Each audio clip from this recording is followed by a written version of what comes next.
salam sehat untuk kita semua. Tidak terasa, ternyata sebentar lagi kita akan memperingati Paskah di tahun 2022. Apakah semuanya sudah siap untuk memperingati Paskah tahun ini? Perayaan Paskah tahun ini tidak hanya akan meriah pada hari raya Paskah saja, karena akan ada banyak kegiatan yang bisa kita ikuti, mulai dari menjelang hari raya Paskah sampai setelah hari raya Paskah. Istilah yang tepat untuk kegiatan dari awal sampai akhir kita nanti adalah masa raya Paskah. Sesuai dengan panduan dan pedoman masa raya Paskah tahun 2022 yang diedarkan oleh Majelis Agung, GKJW Jemaat Banyuwangi akan melaksanakan serangkaian acara untuk memeriahkan masa raya Paskah tahun ini. Tanggal 2 Maret nanti, bersama-sama kita akan memulai masa raya Paskah dan akan diakhiri pada tanggal 5 Juni 2022. Mau tahu apa saja acaranya? Secara garis besar, kegiatan masa raya Paskah terbagi menjadi 4 bagian. Yang pertama adalah masa Prapaskah. Masa Prapaskah akan dilaksanakan mulai Rabu Abu sampai Minggu Prapaskah kelima. Prapaskah kita bertemakan bertirakat sebagai jalan memperbaharui panggilan dan iman. Sedangkan kegiatan-kegiatan di dalam masa Prapaskah antara lain ibadah Rabu Abu. Ibadah Rabu Abu adalah ibadah yang menandai dimulainya masa Prapaskah. Dalam ibadah Rabu Abu, kita bersama-sama akan diajak untuk bertobat, melakukan perkabungan atas segala tindakan kita yang tidak sejalan dengan kehendak Tuhan, mengintrospeksi diri, diajak untuk semakin mendekatkan diri kepada Tuhan, memperbanyak waktu secara pribadi bersama Tuhan, dan melakukan tindakan berpantang atau berpuasa. Masa berpantang. Berpantang adalah menekan keinginan dan hasrat diri dan mendekatkan diri kepada Tuhan sebagai wujud penghayatan akan perjalanan sengsara yang Tuhan Yesus alami.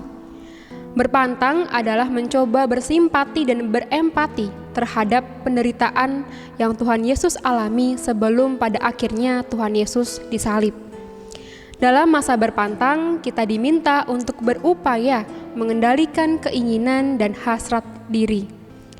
Aksi berpantang atau berpuasa ini dilaksanakan selama 40 hari atau selama masa Prapaskah kecuali hari Minggu. Kenapa hari Minggu menjadi hari pengecualian? Pengecualian masa berpantang pada hari Minggu ini karena hari Minggu dirayakan sebagai hari kebangkitan Kristus.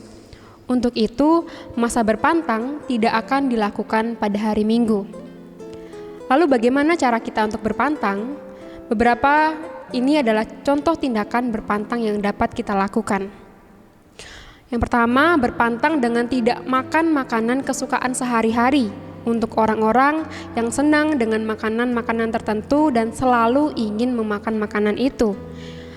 Berpantang dengan tidak menggunakan media sosial atau bermain game online untuk orang-orang yang tidak pernah bisa melepaskan diri dari gadget. Berpantang dengan menghentikan kesenangan berbelanja untuk orang-orang yang shopaholic atau orang-orang yang gemar berbelanja. Berpantang dengan menahan diri untuk membeli barang atau makanan yang diinginkan bagi orang-orang yang lapar mata, yang senang membeli apa yang menarik bagi mereka. Berpantang dengan menahan diri untuk tidak merokok, tidak minum minuman beralkohol bagi orang-orang yang selalu dan ingin merokok serta minum-minum beralkohol, dan masih banyak lagi. Ibadah Minggu Prapaskah. Minggu Prapaskah terdiri dari 5 minggu. Ibadah Minggu Prapaskah itu sendiri bertujuan untuk mengingat dan menghayati kisah-kisah pelayanan dan penderitaan Tuhan Yesus menuju jalan salib.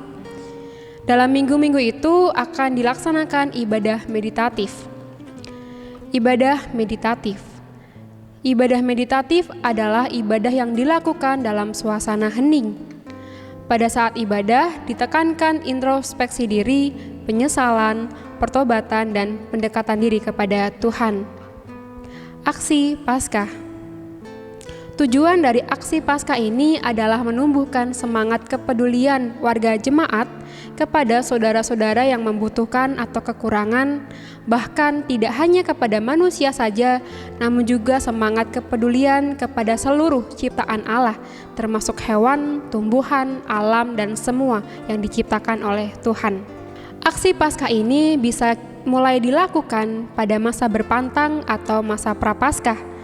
Dalam melaksanakan masa prapaskah atau berpantang ini, kita dapat menyisihkan sebagian uang yang biasa kita gunakan untuk membeli makanan kesukaan atau barang yang diinginkan, disisihkan dan ditabung untuk kemudian dikumpulkan pada saat Paskah.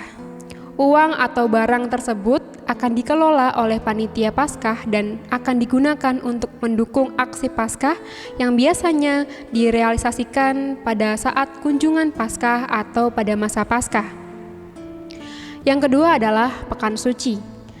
Pekan Suci dilaksanakan mulai Minggu Palmarum sampai Sabtu Sunyi. Pekan Suci kita bertemakan setialah dalam kasih hingga paripurna. Sedangkan kegiatan-kegiatan dalam masa Pekan Suci ini antara lain ibadah Palmarum. Tujuan dari ibadah Palmarum ini adalah mengenang peristiwa Yesus yang memasuki kota Yerusalem sebelum kematian dan kebangkitannya. Dalam peristiwa itu, kemuliaan Yesus Kristus sebagai Raja dikaitkan dengan pewartaan penderitaannya. Ibadah harian keluarga pada Pekan Suci. Tujuan dari ibadah ini sama seperti ibadah Minggu Palmarum.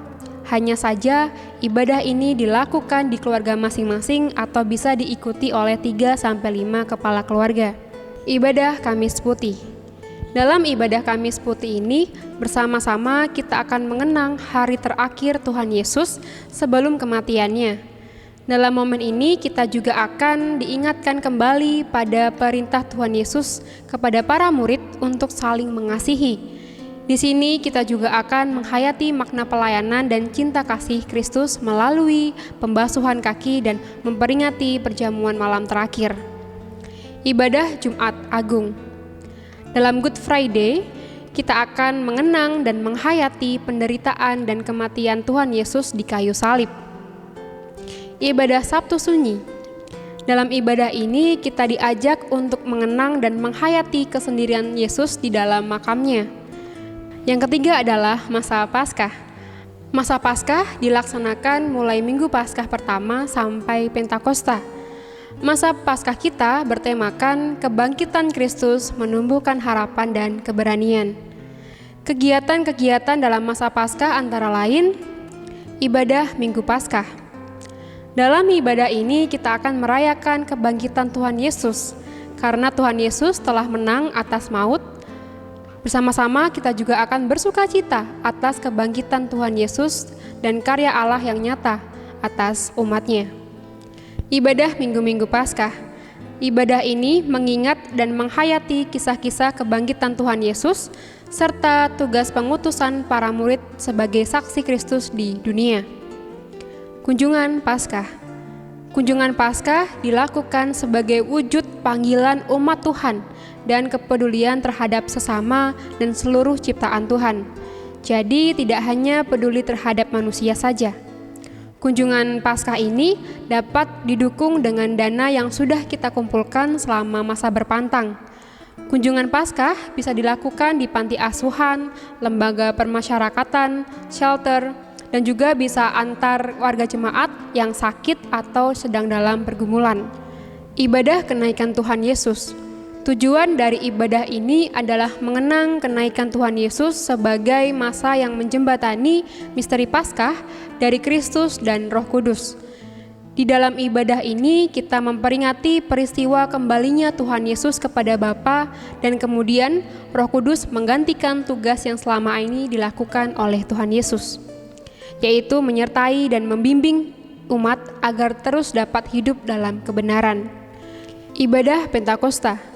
Ibadah ini mengenang pencurahan Roh Kudus kepada para rasul pada hari Pentakosta di Yerusalem, serta di dalam ibadah ini kita diajak untuk memahami peran Roh Kudus dalam kehidupan kita, yaitu membimbing dan memelihara gereja di dalam mewujudkan kerajaan Allah. Kita juga mengingat tugas umat sebagai saksi-saksi Kristus di tengah-tengah dunia ini. Lomba-lomba Paskah. Perayaan Paskah kita juga akan dimeriahkan dengan lomba-lomba. Akan ada banyak lomba-lomba yang disiapkan oleh panitia agar kita bisa menikmati sukacita Paskah. Dan yang terakhir adalah kontekstualisasi masa raya Paskah. Yang dimaksud dengan kontekstualisasi masa raya Paskah adalah memberikan makna baru kepada budaya yang berkembang di masyarakat agar iman Kristen lebih mudah untuk dihayati. Jadi ada perjumpaan Injil dengan budaya. Pemasangan salib dan ketupat. Tujuan dari pemasangan ketupat ini adalah wujud kesaksian warga jemaat di tengah-tengah lingkungan masyarakat. Kenapa harus ketupat? Ketupat dibuat dari janur atau daun kelapa muda. Janur, Jatiningnur, memiliki arti terang yang sejati. Dan terang sejati itu adalah Tuhan Yesus sendiri. Rumitnya anyaman ketupat melambangkan dosa berbagi kejahatan manusia. Ketupat yang dipotong-potong melambangkan tubuh Kristus yang dipecah-pecah, yang menyucikan dan membuang segala dosa dan kejahatan manusia. Untuk itu, warga dihimbau untuk memasang ketupat dan salib di samping atau di ambang pintu bagian luar rumah, mulai dari Rabu Abu sampai Minggu Pentakosta. Untuk ukuran salib yang harus dipasang adalah 30 cm x 20 cm. Kemudian salib itu dikalungi dengan ketupat. Untuk teknis pelaksanaan dan info lebih lanjut dapat menghubungi ketua KRW masing-masing atau panitia Masa Raya Paskah GKJW Banyuwangi tahun 2022. Selamat mengikuti Masa Raya Paskah. God bless you.